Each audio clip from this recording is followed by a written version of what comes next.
The views and opinions expressed by the host and guests are solely their own and do not necessarily reflect the views, policies, or positions of this television station, its management, or its affiliated network. The station and its affiliates assume no responsibility or liability for the opinions expressed or the content discussed during this program. Viewer discretion is advised. Sa barangay tayo, ikaw at ako. Nagbibigay ng aral sa mga kagawad at kapitan. Sa barangay tayo. Welcome back mga kabarangay, at sa ating pong second segment, ang pag-uusapan naman po natin ay ang free internet wifi na programa po ng ating administrasyon at ilang mga katanungan po at DILG opinions na sasagutin po natin ngayong araw. Ayan po, Kags Butch. Hello po mga kabarangay. Welcome back. Nagbabalik po. Nakahabol po sa ating episode ngayong araw. At, Salamat naman. Napakalakas po ng ulan sa labas. Pero ayun nga po mga kabarangay, ito pong ating topic. Ito pong free internet wifi na program po ng ating administration. Dahil mga kabarangay, kung hindi pa po ninyo alam, under the administration's promise po, enhancing public sector connectivity has become a central focus. The shift to digital solutions in social protection programs is designed to ensure inclusive access, leaving no Filipino behind. Leading this mission is the DICT, transforming the nation's connectivity landscape through the Broadband ng Masa program, which includes the National Broadband Plan and the free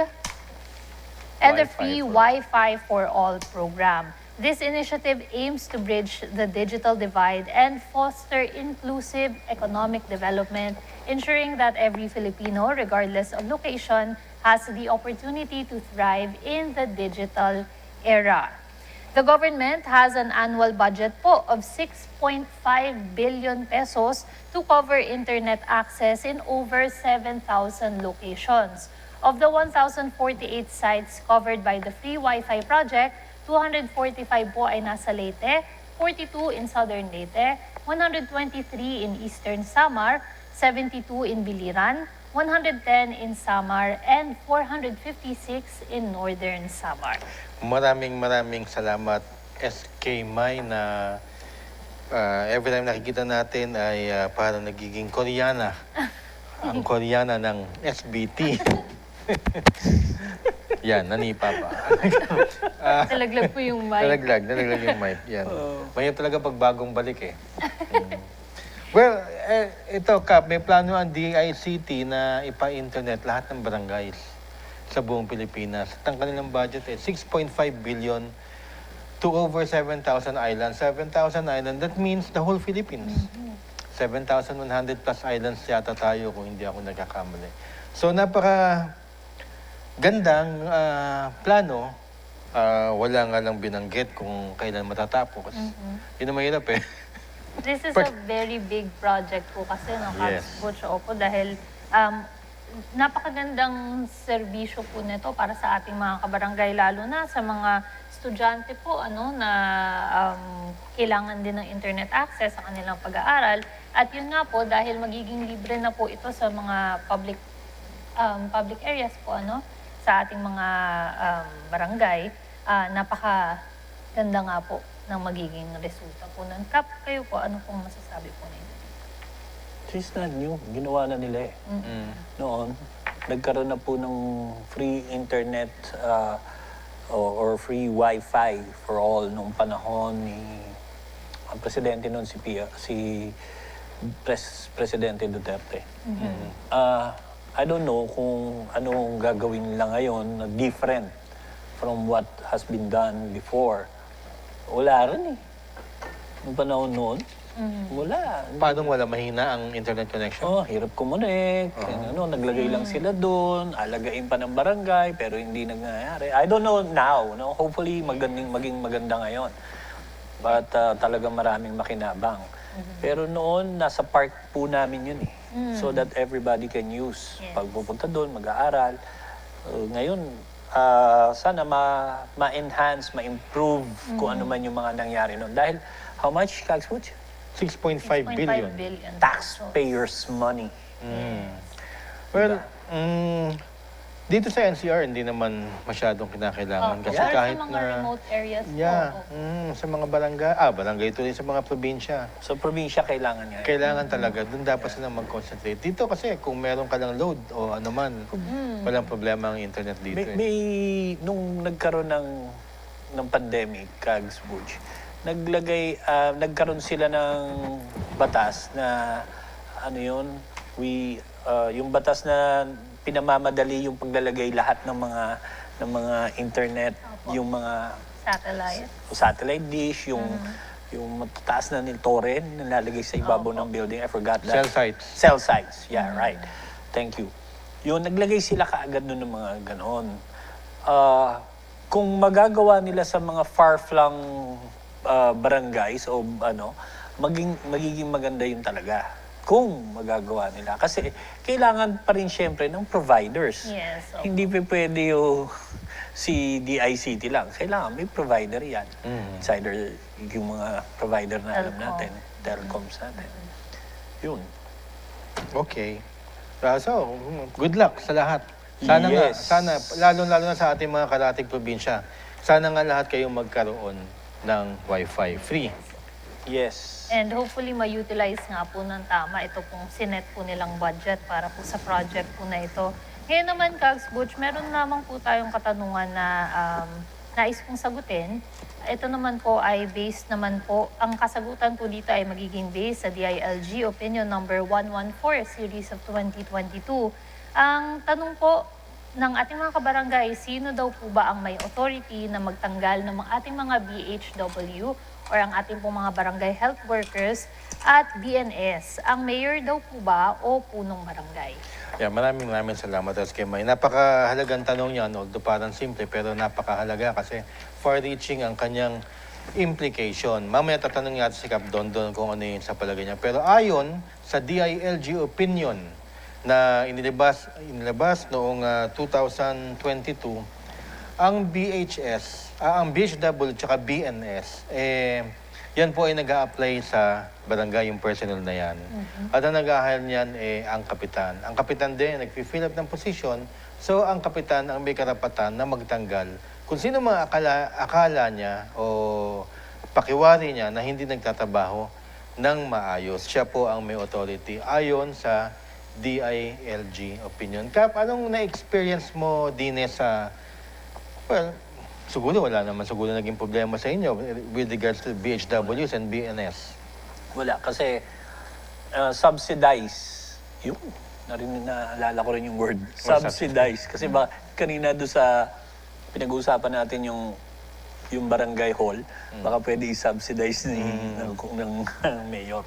Anyways, subsidize ng city government yung aming BHW saka BNS. So, hindi lang ako yung may karapatan, pero kung alimbawang talagang pasaway yung BHW, si Mayora din. Kung talagang, siya rin ang mayroong power to, kasi naka-payroll na na binibigyan na ng allowance rather, ang BHW or BNS sa amin. So, hindi lang ako po ang may karapatang magtanggal kung pasaway po yung BHW. Pero BNS. kayo ang unang nakakakita, syempre, kung Yes. meron nangyayari. Totoo po yun. Like for example, sa nutrition, umiinit ang ulo namin, nung mga kapitan, hindi lang ng kapag hindi performing yung BNS. Okay? Kapag performing naman yung BNS, kami yung unang-unang nasisiyahan kasi na-awardan po yung barangay as a whole. So, kami yung magsasabi at magre-rekomenda at makikipag-usap kay Mayoran o sa Mayor na hindi dapat yung BNS na yan. O kaya, bigyan nyo ng pabuya pa yung BNS na yan. Ganon. Or BHW na yan. Speaking of, congratulations, Barangay Nutrition Month ba ngayon? No. Barangay Nutrition Month, so tama ba ako? Busy-busy ngayon ng mga BNS at BHWs. Nung last week ba, nagkaroon ng awarding sa amin ng mga ganyan. Panalo na naman kayo. May mga konti lang, pero mas marami ho yung mga ibang kapitan na congratulations sa 6 na Blue Banner awardees, kung tawagin namin. Ayan, Congratulations maraming. po. Congrats po. Okay. Tapos meron dito tayong isa pang katanungan, SK. Medyo maselan ang tanong natin kasi syempre, ayaw natin yung mga terminologies natin na magkamali. So tatawagin ko na lang po yung kung ano yung naiintindihan ng taong bayan. Ang tanong dito kasi sa VAUSI daw, syempre, ang ano yun, ang usually nagmamando ng desk babae. Pero ang tanong din ang nagtatanong ay isang gay. Kung pwede raw ba ang isang gay na kagawad, kung pwedeng po as VAUSI desk officer. Ayon sa DILG opinion at saka sa ating saligang batas, gender sensitive ang mga ganong klaseng posisyon, pero wala ho siyang limitation na sinasabing dapat babae lamang ang nakaupo. Kung qualified ho ang isang individual, regardless kung ano ang inyong sex o ang inyong pagkatao, babae man, lalaki man, o gay, maaari pong umupo as VAUSI officer.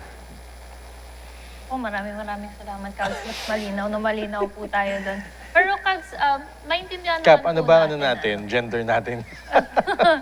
Ako, sabi ko nga, I love LGBTQ. Ayan, Oo of naman course. po. I love it. I love these people. Maintindihan din naman po natin, Kags Butch, kung bakit may sensitivity po doon dahil nga po sa mga kaso na hinahawakan ng ating mga VAUSI officers. Pero ayan po, malinaw po tayo dyan. Maraming salamat po, Kags. Kags Butch, meron pa po ba tayong ilang mga pahabol po para sa segment po na ito? Ewan, Kap. Anong ewan ko? Hindi, pasok lang ako doon sa kung pwede. Pwede po. Yung sa VAUSI, yung maging desk officer, ang isang gay, isang member ng LGBTQ, pwede po. As long as highly trained po yung personnel.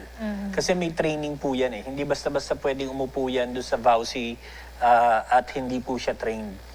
Kasi may paraan yan. Like for example, sa amin, hindi mo pwedeng naka-expose sa mga tanod yung kinakausap mong ano.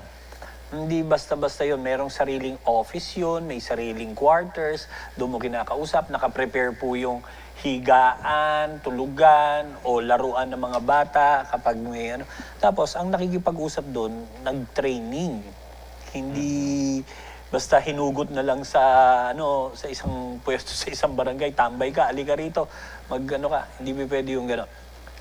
He or she, pronouns, dalawa lang yung binanggit ko, ay pwedeng maging VAUSI officer as long as he or she undergoes a training process. No? Yun po yung sa akin.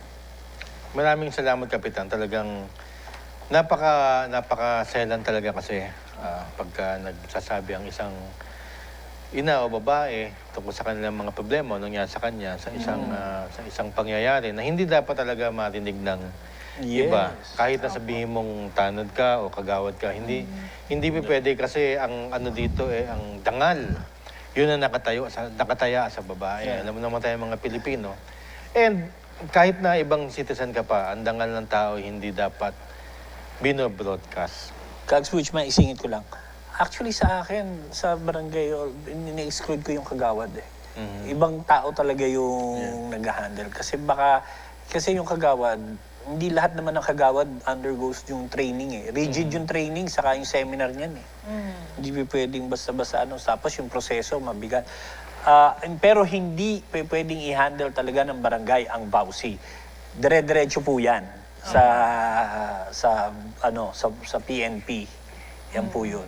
And kung maaalala po ninyo, Kags Butch, at kung meron pa pong ilang mga katanungan yung mga kabarangay natin tungkol po dyan, balikan nyo lamang po yung episode po natin. Nakasama po natin si Judge Jane para po malinawan po tayo. Sa mga may specific po kasi ng mga batas na sinusunod po pagdating po sa mga VAUSI cases po. Kaya po balikan po nyo yun at doon po ninyo makukuha ang mga impormasyon po na yan. At sa PSK, may nais kong ipadating sa ating manonood na magkakaroon tayo ng VAUSI officer na hindi babae. May interview natin siya from Albay. So Zoom interview po yon At ikikwento po niya sa atin ang mga naging experiences niya bilang isang VAUSI officer. Abangan niyo po yun. Yan po. Maraming salamat po, Kags Butch. At mga kabarangay, putulin po muna natin dyan ang ating pong second segment. Huwag po kayong aalis dahil po sa ating third segment naman ay pag-uusapan naman po natin ang Unified No Parking Scheme. Lahat po yan sa pagbabalik ng Sa barangay tayo. Sa barangay tayo, ikaw at ako. Nagbibigay ng aral sa mga kagawad